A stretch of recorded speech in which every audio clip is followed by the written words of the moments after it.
There you go, boy. Today we're going to be talking about getting your horse motivated. This is video 1 in a 2-part video series I'm doing on this topic. If you're feeling like you have a horse that is disinterested in his work and you can't seem to get him very engaged, or you're feeling discouraged, like you've tried everything to get your horse more motivated and it's not working out, today's video is for you. And if you feel like I've already rambled on too long for you, I've got a bunch of 15-second videos on TikTok. I just started my TikTok, so you can go there and check them out.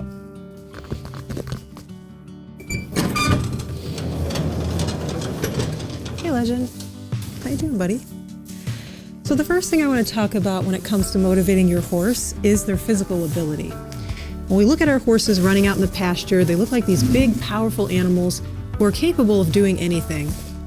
But the reality is your horse is just like you. There's a lot of things that can play into their motivation on any given day. They could be sore, they could be tired, could be just not feeling it emotionally.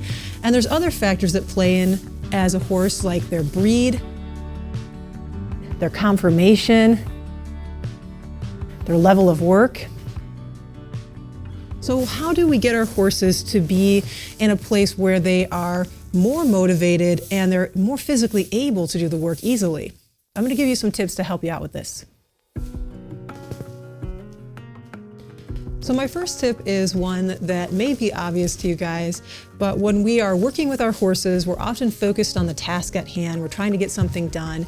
And it's easy when if we're new to horses or we're really focused on that task to not realize that our horse is starting to fatigue and starting to, lose his energy and lose his motivation throughout that work. So when we are working with our horses, we want to try to notice when they start to get tired, while they're still in their peak, they're still working good for us.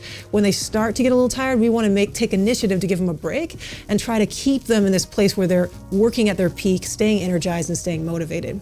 So as you get more advanced in riding, you can kind of feel that out with your horse. But when you're first learning, one simple thing you can do is check your horse's breathing. So a horse that is in a relaxed state is going to be breathing normally, like you can see here with Legend. And a horse that is starting to work a little harder is going to be breathing a little heavier, as you can see in this example.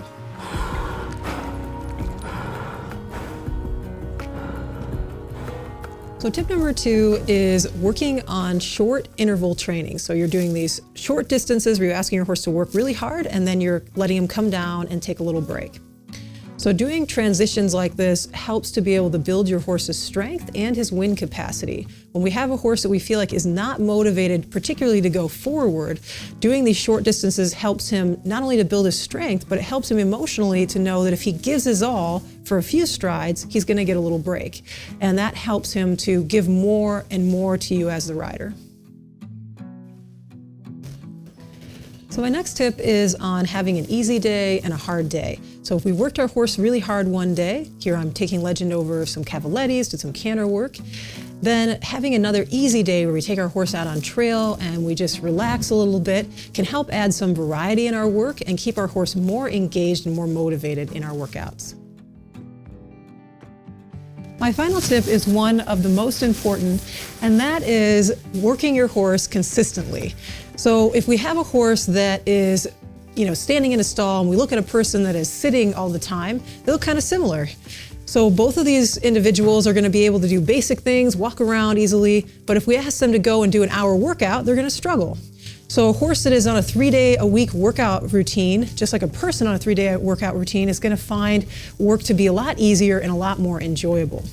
So when you're working with your horse, no matter what time that you have to put in, just bear this in mind. If a horse is, maybe not working as much as another horse is, then you might have to adjust your expectations of what is realistic for the horse in the work. I hope you found this video to be helpful. Stay tuned for part 2 of motivating your horse. You can always follow me on Instagram and on TikTok. Have a wonderful week, enjoy your horses, and I'll see you in the next video.